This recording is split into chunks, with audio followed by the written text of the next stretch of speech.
مساء الفل، كل سنة وانتم طيبين. شم النسيم خلاص على الابواب بكرة، بس بما ان انا جايلي فطار بكرة بره فمش هفطر في البيت، فمش هعرف اكل الرنجة اللي انا بحبها اللي انا بعملها بنفسي. وبالمناسبة انا يعني متسلطة قوي بسلطة الرنجة وسط صحابي، يعني لو دخلوا كتبوا كومنتس دلوقتي ميرسي يا امنية انا كمان بحبك. لو دخلتوا شفتوا الكومنتس صحابي بيعتبروني ان انا اشطر واحده في سلطه الرنجه في الشله كلها يعني. فالنهارده انا قررت ان احنا نتغدى او نفطر يعني سمك، وجبنا الولاد كمان سمك، وقلت اعمل لهم كده جنب السمك شويه رنجه صغيرين احتفالا يعني بشم النسيم ان انا بكره مش هبقى معاهم على الفطار. فخليني اقول لكم انا بعمل سلطه الرنجه ازاي، سريعه ولذيذه وظريفه. انا فرمت الاول بصلايه، حطيتها تحت في الطبق انتوا شايفينها اكيد من هنا، وقطعت رنجه قطع صغيره، قطعت قرن فلفل حراق لان انا بحب الاكل سبايسي شويه. دلوقتي هنحط الطماطم، اوكي، وبعد كده هحط شويه خيار، تمام.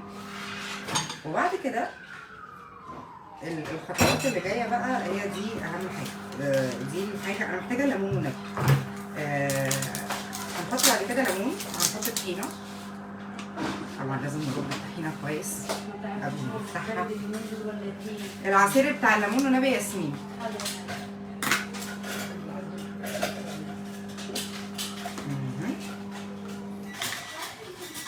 فتحنا علبه الطحينه، هنحط طحينه في الاتي كده تقريبا كفايه، انتوا شايفين كويس انكم شايفين. بعد كده هنحط شويه خل.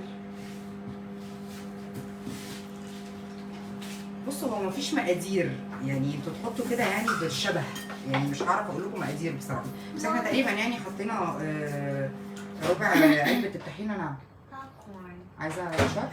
طب هعمل لك حاضر. وحطينا طحينه تقريبا ربع العلبه، ودلوقتي احنا بنعمل حوالي 5 ليمونات وبصلايه مفرومه، وقطعنا الرنجه تقريبا حوالي نص كيلو رنجه تقريبا، نص الطبق. دلوقتي بقى اهم مرحله، ودي انا عايزاكم تحطوا فيها على قد ما تقدروا، ما تقلقوش لان ده الوحيد اللي بيظبط المعادله بتاعه لزوجه الطحينه.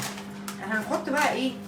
زيت على قد ما نقدر، لان الزيت ده هو اللي هيخلي الدنيا تظبط وتبقى ناعمه كده ولطيفه يعني. دلوقتي هنقلب شويه في انتظار الليمون، ياسمين بتساعدنا بس تعصر لنا الليمون اهو. هنقلب الرنجه كالاتي كده. طبعا في ناس بتحب تسيب الرنجه شويه في الثلاجه، لان كل ما الرنجه بتتساب شويه في الثلاجه عصير البصل مع الطحينه مع الزيت مع الخل مع السوائل اوريدي اللي بتنزل من الرنجه كمان، هي دي اللي بتظبط الطعم بشكل خطير يعني. ففي ناس بيحبوا زي ما بيقولوا كده يعتقوها شويه في الثلاجه. انا شخصيا الرنجه بعملها ما بحسش ان الموضوع ده بيفرق قوي معايا، لان انا يعني مش عايزه اتكلم عن نفسي كتير، بس سلطه الرنجه حجي مش قادره اوصف لكم عامله ازاي.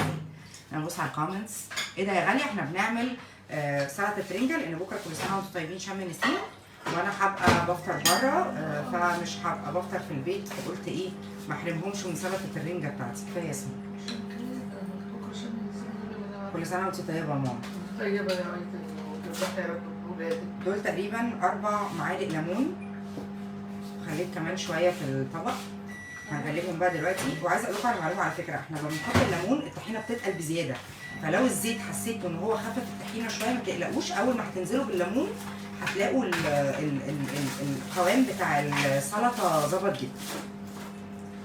تقريبا انا كده خلصت سلطه الرنجه، ناقصه بس ان انا ازود الفلفل شويه لان انا بصراحه مدمنه فلفل، و يعني هي دي اسهل سلطه تقريبا ممكن تعملوها، اتعملت في 5 دقايق زي ما انتم شايفين.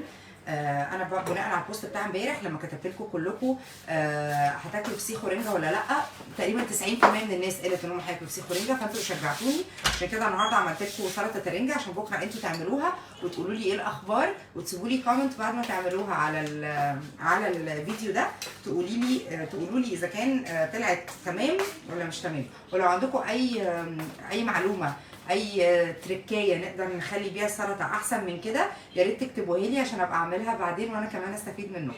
كل سنه وانتم طيبين، رمضان كريم. النهارده الفطار سمك مقلي ورز وسلطه ومعانا سلطه رنجه كمان بمناسبه شم النسيم، وهستناكم بقى تنفذوها وتقولوا لي ايه الاخبار. وان شاء الله تعجبكم. ما تقلقيش من الزيت الكتير، الزيت ده هو الوحيد اللي بيظبط القوام بتاع الرنجه مع الطحينه يا جماعه. كل سنه وانتم طيبين، رمضان كريم، باي باي.